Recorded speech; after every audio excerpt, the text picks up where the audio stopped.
Alright guys, I finally have a solution that I saw on Pinterest for messy wool. So if you keep it in the container for me and just select the ends of the wool that you want, the color you want to have, just pull that out and you can actually measure that off against your book. So if you lay your book down next to the basket or on top of the basket and you choose your color,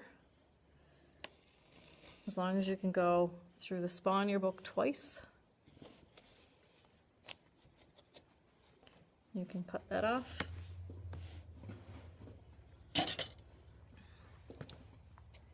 Don't cut it too close to the basket because you'll lose that end. So leave a little bit hanging out so the next person can easily get it. So to thread your needle, good trick, wrap it around the stem of your needle, pull it tight,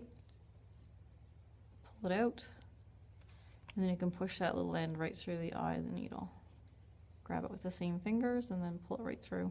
You don't need a knot, just leave enough of a tail of the wool where you're not going to be pulling it out. And when I sew, I tend to hold on to the wool and the needle at the same time, so that way it doesn't pull out. Okay? Alright, so I'm going to start at the bottom of the book, so you have it laid in, it's clipped on just like in the last video.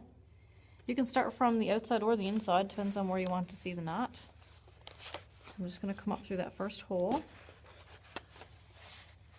My clip is let go, but that's alright because the holes are all pierced now, so it's no trouble to get it all put together.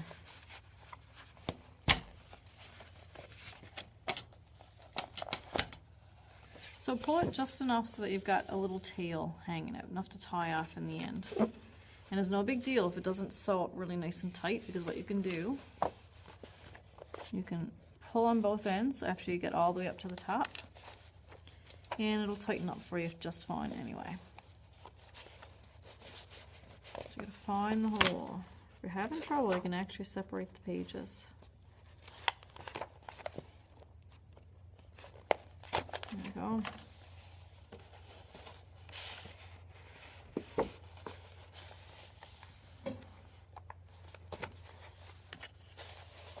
So I'm just going to zigzag back and forth until I get all the way up to the top.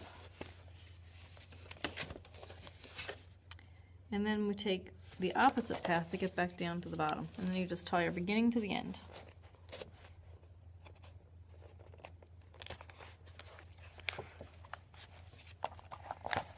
So it's the exact same process when we're done this to sew up the sides as well out here on the dual tang folder part.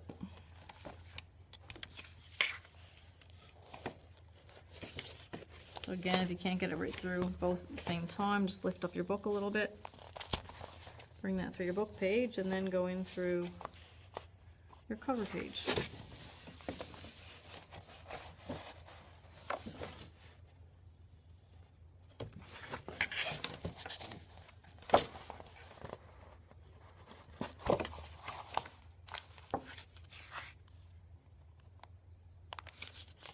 So obviously the thicker wool you pick, it's going to be harder to work it through the holes. If you know you're going to pick a thicker piece of wool, color wool, you can drive the awl a little farther down. Remember I said to put your fingers on the spike of the awl?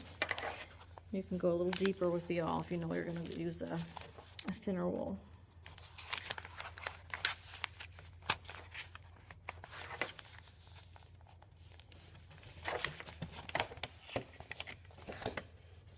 So you can see there's little gaps left between each of the holes. So what we're going to do now is fill those gaps. But before we do, you can grab each end and just pull tight. There we go. Now we're not going to wrap around the book like this. You can, I suppose, but I don't find it looks very tidy. So we're really just going to start right from the hole below the last one. We're not going to go above and around. So now, as we go zigzag the opposite way, all of these gaps are going to get filled in. And you can see it's a lot easier on the way back down because everything's lined up right where it needs to be.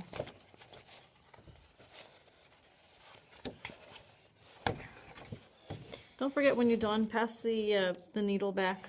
They're so tiny, they'll probably get swept up with the broom at the end of the day if they go on the floor. So make sure you're bringing them back up to me when you're all finished, okay? Here we go. So you can see it's all full on the inside and all full on the outside, with the exception of the last one, which we're going to complete by tying these two together. So again, pull it tight. Get the person next to you to stick their finger on the knot, because it's much easier with two people. So nice tight double knot. And then you can turn it into a bow or not. It's up to you. Okay, so it should not be a big baggy loop right there. When you cut it, don't cut too close to the knot because it will probably come undone. So you can see the spine's been sewn. And the only time you can see it inside is right in the center page. Okay, so what we're going to do, this will be our sketchbook for the year. This will be storage, so we're not going to have a portfolio per se this year. So your last step then is to sew up this edge and the opposite edge.